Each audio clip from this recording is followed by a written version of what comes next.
Good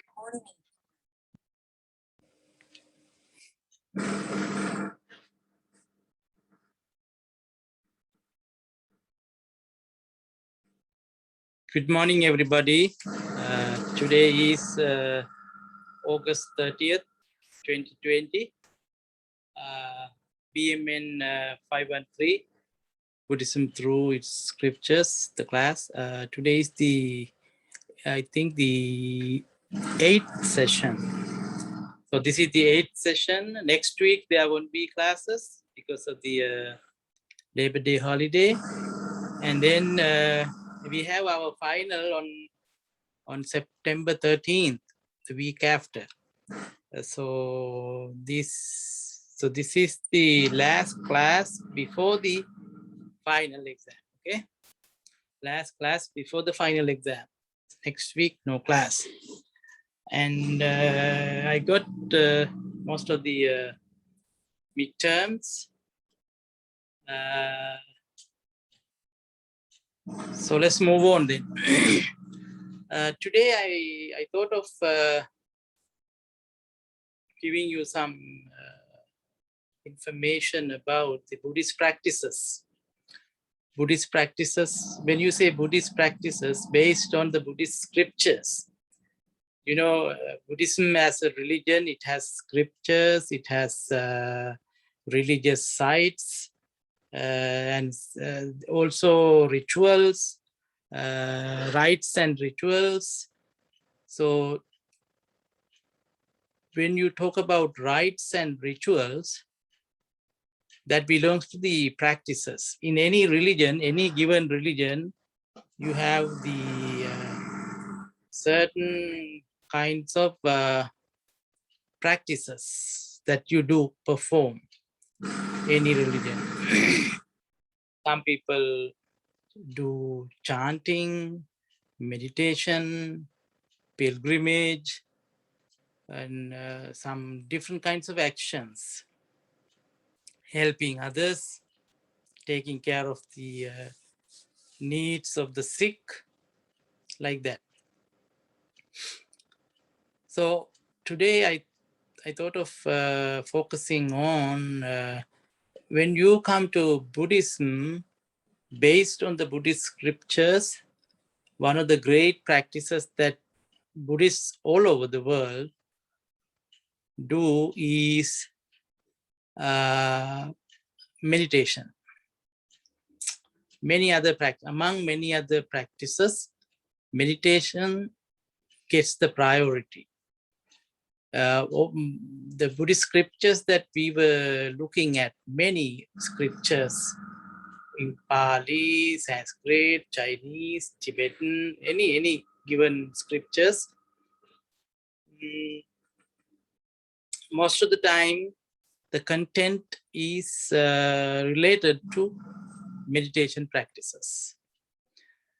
So Buddhist meditation is a very big subject as of today, because over the time it has developed into many areas. Originally, as when you say meditation, what does it mean? I know some of you have done previous classes and you know the basics of Buddhist meditation. Meditation means the real Buddhist word for meditation is bhavana. Bhavana means mental culture, development of your mind, mental culture, cultivating good, positive things in your mind. So don't ever think that meditation is just sitting. Close to your eyes and you sit, that is meditation. No, that is not meditation. Most of the time, people all over the world, they think meditation is related to closing your eyes and reflecting on yourself. That is a kind of meditation. But meditation really means, originally actually, in original Buddhism, meditation means mental culture. So by sitting closed eyes with closed eyes, you are trying to cultivate some good, positive, wholesome mental states. That is the idea. If you develop wholesome or positive, good mental states, that means that you are helping yourself to develop your other parts. Other parts means when your mind is clear, when your mind is wholesome, when your mind is good, positive, your words will become positive because your words come from your mind. If you are mindful, your words are really good and your actions are also really good. So mind is the forerunner for everything. So in Buddhism, in Buddhist practices, Buddhist meditation, we focus on the mind because mind is the forerunner. If you have the control over your mind, if you know how to train your mind, then the rest is easy. The rest is easy. Your words will become pure, good, wholesome, and your actions will also become good. So in that sense, mind is the one that you need to focus on and take care of. Excuse me, give me one second.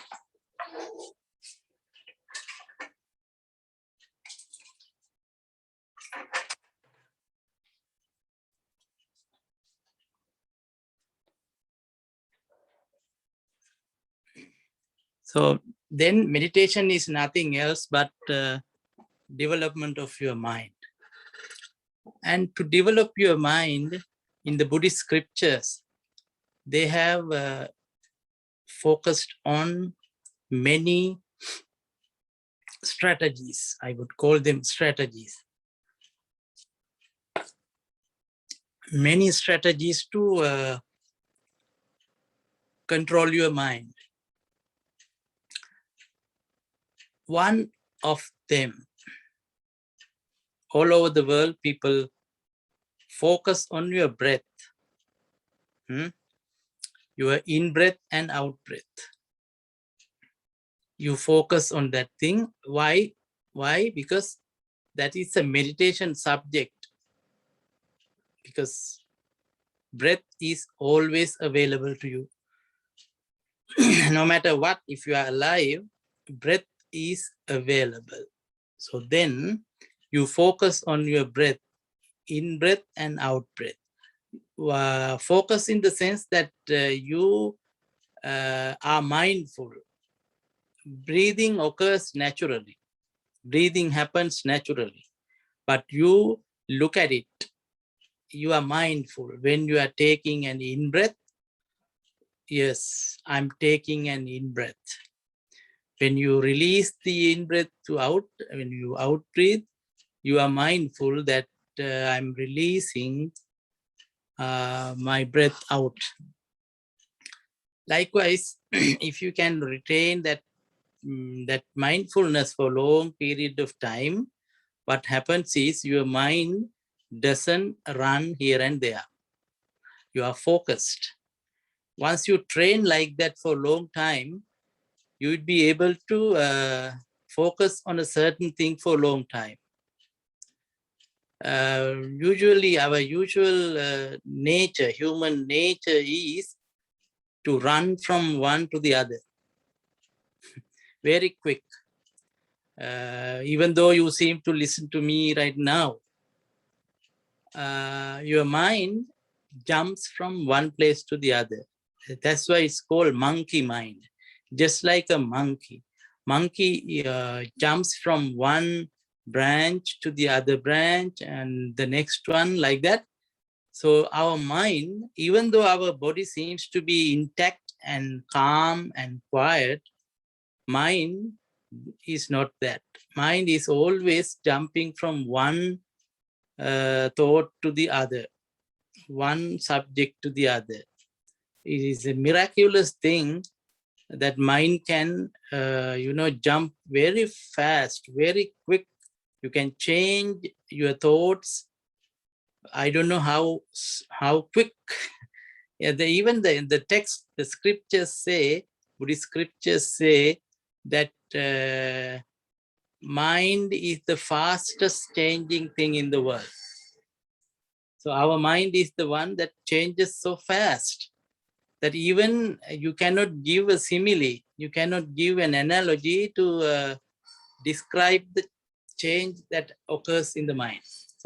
So subtle, so quick. Then training that kind of mind to be focused in one thing is really, really difficult thing. And for that thing, Buddhist scriptures prescribe many different strategies. One of the strategies I just mentioned to you is the focusing on your in-breath and out-breath. That is the basic thing, the very first thing that you need to understand that a practitioner has to do when starting meditation. You train yourself to be focused on one thing. If you can focus not just your breath, you may be able to find another object. Looking at maybe a lamp, a candle, you can focus your mind. Looking at the wind, a tree, shaking the leaves in the breeze, you look at that thing and focus on that thing, and then your mind gets calmer and calmer, focused, relaxed, things like that. You allow your mind to stay in one object, one thought. This is the basic practice. Once you do this, once you get the hang of it, you can see things very easily. The Buddha gives a very good analogy in the scriptures that our mind is just like a troubled pond. In a muddy pond, you cannot see through. You cannot see what is under, what is in deep and in depth. But once the water is settled, you can see through. It is very easy when you put let's say this is water, but if you put orange juice into a cup like this, and as soon as you pour orange juice into the cup, it looks like mixed with the pulp, and you don't see the bottom of the cup because it has the mixed, blended nature. But if you leave it for some time,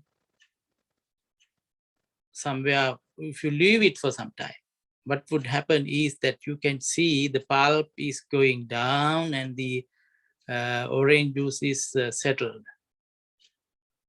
Just like that, in our mind also, when you allow it to relax, when you allow it to be focused on one thing, your mind, your thoughts won't run here and there, and you get calmer and clearer, so you can see things very easily.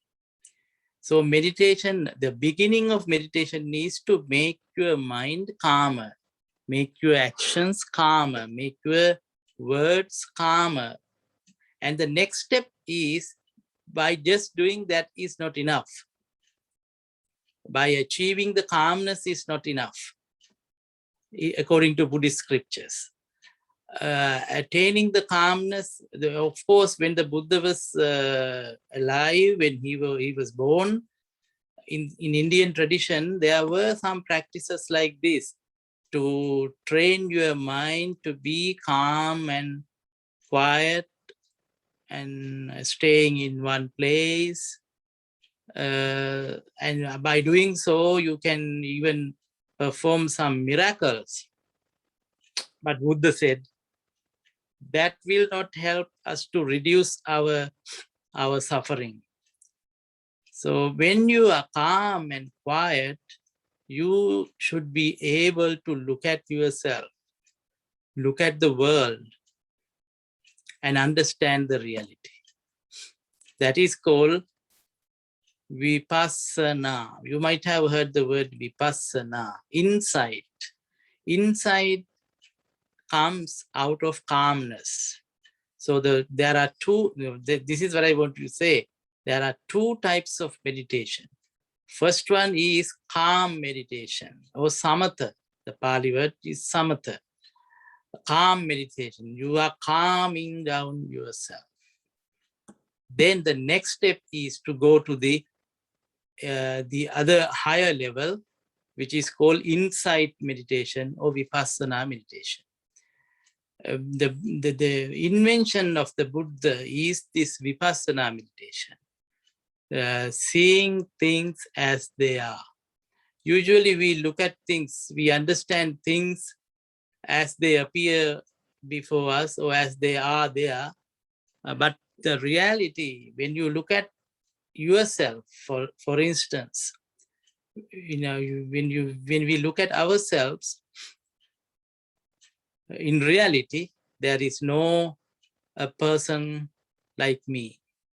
There is no person, only a bundle of changing constituents. Every second they change, my body, my mind, everything changes. The next moment, it is not me, a different person. Yesterday, different person. Today, a different person. Tomorrow, another person. So likewise, ever-changing process in my thoughts and in my body. Even in the science, it says that every cell is born and died at the same time. So this is a continuous process. This is real Buddhism, okay? When it is continuous process, then why do we attach to things saying this is mine, this is me, things like that? We get attached to things and be troubled by them. When you get attached to things like this is my cup, this is very precious thing, I bought it for $1,000 or something like that, you get associated with this cup. But when you use insight to see what it is, when you analyze it into great detail, you see that there is no cup. Cup is made of some basic elements. Those basic elements are in a certain pattern so that it appears as a cup. I'm just giving you a very simple example. In the same way, you can analyze anything in this world, your body, your mind, anything in this world. And ultimately what you find is nothing, just some particles. Science says atoms, right? If you have learned science, science teaches that everything is made out of atoms. Atoms in certain pattern produces certain things. So in the same way, when you have insight, when you have practiced Vipassana meditation, you can see things very clearly as it is. And then what happens is you become a refined person. You are not attached to things. You do not have hatred, anger, and things like that. Unwholesome states of mind, they will not arise in you because you see the reality. How am I going to scold somebody? How am I going to use bad words to somebody? Because there is no another person. He is a combination of physical and mental forces, ever changing. This is very highest level. If you can achieve that level, you are very peaceful, calm, and you are not disturbed by the world. You are not disturbed by the world. The problem with us is today, we get disturbed by the outside world. You can imagine of many examples. When someone does something wrong to you, you get disturbed, you react perhaps in a furious way. When someone praises you, you react in another way and you get attached to things, you get into trouble. Think about like this. So life is full of these types of experiences. The way we look at things and how we react to our experience, that is suffering. So Buddhism teaches that through meditation, you can realize the reality. You can understand the reality of the world and be not to be troubled by the world, not to be disturbed by the world. That is the purpose of Buddhist meditation. Buddhist achieving nirvana means that. Attaining nirvana means that having a very undisturbed mind.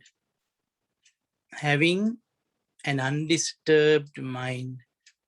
Among the vicissitudes of life, many other problems in the life, you remain calm and you react calm. You are not disturbed by the rest of the world's behavior. You understand things clearly. You see things clearly. You have insight. So to reach there, in the Buddhist scriptures, there are many, many methods, many strategies taught in the Buddhist scriptures. So I just summarized only two of them: Buddhist meditation, calming meditation, and insight meditation. Over the many centuries, Buddhists have developed these two meditation techniques into many different ways. Perhaps you might have seen in China, the monks and nuns and Buddhist people, they keep chanting Namo Amitofo, Namo Amitofo, things like that. And in Tibet also they have certain way of chanting like that. Why do we chant like that? Keep saying that. That means you are allowing your mind not to travel, not to go into many places. You focus on that chanting and you try to achieve the calmness. Focus your mind. So same thing, like you are focusing on your in-breath and out-breath. You chant a certain, certain thing and be focused on that thing. Your mind won't run here and there, just like a monkey. So over the many centuries, Buddhists have developed various methods of achieving samadhi. attaining samadhi. But for the insight meditation, it is the same thing. You have to reflect upon, analyze things and see things clearly. That is the only way. So Buddhist scriptures teach us this lesson over the many years, that insight meditation is needed to attain enlightenment. So please do a research on the Buddhist meditation. Online, many sources, but focus on that thing. What is calm meditation and what is insight meditation? What is the difference? Okay, with that thing, today's lecture is finished. And as I told you at the beginning, next week there won't be class. The final will be on the 13th of September, week after. Thank you. Have a good week.